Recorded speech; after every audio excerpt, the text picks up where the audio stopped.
I was really happy when I got my first job as a developer. I wasn't sure I was going to be able to find a job at all because I didn't have a degree. And at first I was really happy with the job. But even though it made a lot more money than my previous job, which was a student job, I still didn't make a lot of money. And at the time, I couldn't even afford a car. And about 2 months after I started working, I realized like my boss had bought a new vehicle. And I was like, hey, that's cool. It's a beautiful new vehicle. It looked great. And I was like really happy for him. And maybe like 3 or 4 months after that, I saw him coming with another new vehicle. And I was like, wait a minute, like I can't even buy a car for myself. My coworkers all have like broken, rusty Kias, and like this guy comes back with a second new vehicle like in like 6 months.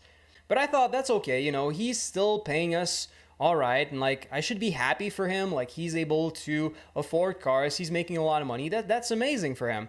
But at the same time, I saw him able to buy this car, and I was like, I'd like to have more money. So I decided to use my skills as a web developer to make money on the side. I built a side business. I had experience building websites to help companies make more money by attracting them more clients. So I thought, why not build a website for myself that I could sell things online? I started a drop shipping website. I worked a lot of weeks on it, worked really hard, tried my best to be able to make a lot of sales. Through that process of trying to make it work, I actually spent time going to another city, going to events where I learned about marketing from a lot of people. And in one of those events, I ended up meeting two millionaires. The guys were really, really interesting. The guys were like going around in like Lambos or something. Like the guys made a lot of money, and they had an interesting outlook on a lot of things in life. And I asked them about my business, and the first thing they told me is like, man, you should just leave your job. And I was like, why? I thought I was about to talk about my business with them, but they told me essentially that my boss was probably just ripping me off. And I was like, why? What are you talking about? Like I'm making like double the amount of money that I was making in my previous job as a student. I was like, this is good money, like it's reliable, like it's helping me. And they pointed out the fact that I don't even have a car, struggle to pay rent. And I was like, yeah. And he told me a story about how they have a friend that's like the owner of some architecture business. And they told me how what he does is for every hour that his architects work, he pays them between $15 and $25 an hour. And basically he makes about $115 an hour for every hour that they work. So basically he keeps about $80 to $90 an hour of profit, basically 3 to 4 times what he pays his employees. And he told me that it's probably the exact same thing that my boss was doing to me. I was like, wow, I was surprised they told me that, because I hadn't told them about the fact that my boss had bought new vehicles a couple of times every month, that how he showed us some new paintings he bought, about all the vacation that he went on. But to me, it kind of made sense. I was like, if that's exactly what he's doing, that would make sense how he's able to afford all these vacations and vehicles and everything. And so at first I didn't do anything because, even though I had advice from millionaires, I was arrogant enough to think that I should not listen to this advice. And so after that event, I did the exact same thing I did a couple of months before. I just kept working, and, I started noticing things. Like I started looking more about all the signs that my boss was wealthy and all the signs that I was not wealthy, about all the signs that my coworkers were not wealthy. And, this story that they told me about the architecture boss like kept running around in my brain.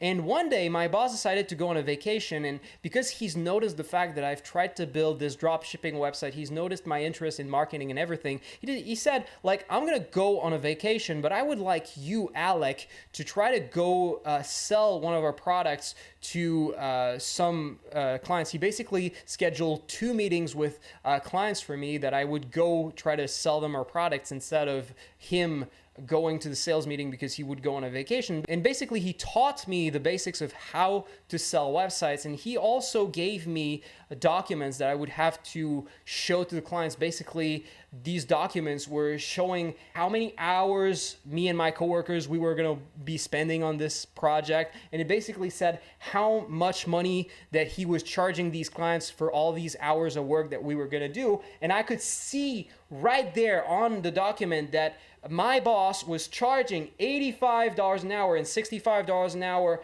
depending on the project, for all the hours that we worked. And I was paid like $18 an hour. My coworkers were paid like between $15 and $20 an hour. And I was like, what the fuck? Like, technically, he's charging 65 or 85, paying us between $15 and $20 an hour for that. He's keeping like at least 2/3 of the profit on every hour that he's selling, and up to more than 75% of all the money that our work is worth, technically. And so at this point, I got pissed. I kept working for a little bit of time at that agency, but I quickly realized that, enough is enough. He just showed me how easy it was to convince people to work with you and hire you to make websites for them. He showed me how he found clients. He showed me how much people were willing to pay for websites. And at that point, I just decided, I'm intelligent enough to find my own clients. Why would I give away 75% of what my time is worth to this guy so he can buy more cars, go on more vacations while I struggle to pay my own rent? Fuck that guy, fuck that. I'm gonna go build my own business. I'm gonna find my own clients. And you know what happened? After like less than 10 emails that I sent, I was able to find someone willing to pay $85 an hour for my time as a freelancer. And I say all that story and I realize how fortunate I was that I was shown this process of how to find highly paying freelance job by my boss. Technically, he gave me the keys to my freedom while also having exploited me and given me less than 25% of all the money that all the value of the work I've done was. But still, like, I think I made the right decision by quitting, and I could teach you how to do that. I actually made a playlist where I share with you my whole process of how I find freelance jobs. And if you want to be able to make more money as a developer, be able to work from home, work when you want, be your own boss, make more money, and not be the guy who struggles to pay rent, that's what this process has given me. And so if you want to learn this, you should check out my playlist, subscribe, and I'll see you in my next videos. Take care.